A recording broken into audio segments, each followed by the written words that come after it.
आज हम सुनते हैं एक बिहार गांव की भूतिया सड़क की अंधेरी सुनसान रात की कहानी, जिसको सुनकर आप लोग की भी रूह कांप जाएगी। तो फ्रेंड, देर ना करते हुए आइए सुनते हैं एक सच्ची घटना पर आधारित कहानी।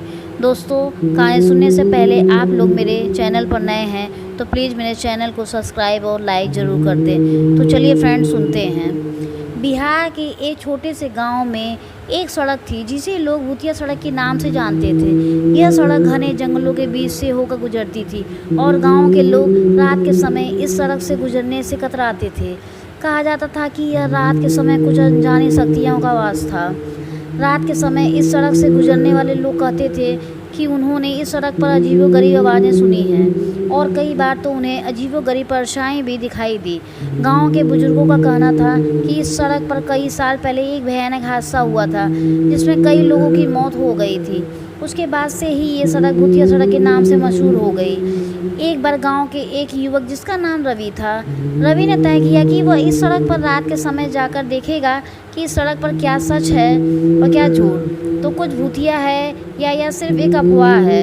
उसने दोस्तों को भी साथ चलने के लिए कहा, लेकिन डर के मारे कोई भी तैयार नहीं हुआ। रवि ने हिम्मत जुटाई और अकेले ही सड़क पर चल पड़ा। जब वह सड़क पर पहुंचा तो चारों तरफ सन्नाटा था। सड़क के दोनों ओर घने पेड़ थे जो हवा चलने पर अजीब आवाज़ें कर रहे थे। रवि को थोड़ा डर तो लग रहा था, लेकिन उसने खुद को संभाला और आगे बढ़ता गया। कुछ देर चलने के बाद रवि को अचानक ऐसा लगा जैसे कोई उसके पीछे चल रहा है। उसने पीछे मुड़कर देखा, लेकिन वहाँ कोई नहीं था। उसने सोचा कि शायद यह उसका वहम होगा और वह फिर से चल पड़ा, लेकिन कुछ ही देर बाद उसे फिर से वही एहसास हुआ।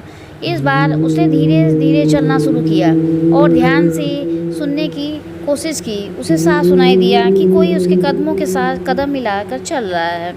रवि का दिल तेजी से धड़कने लगा। वह समझ नहीं पा रहा था क्या करे। तभी उसे सामने एक हल्की रोशनी दिखाई दी।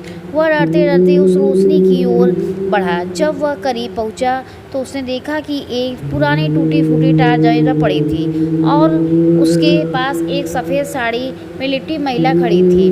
उसकी आंखें सुर्ख लाल थीं और उसके चेहरे पर एक अजीब सी मुस्कान थी। रवि के पैर वहीं थम गए। वह समझ गया कि वह किसी इंसान से नहीं बल्कि किसी आत्मा से सामना कर रहा है।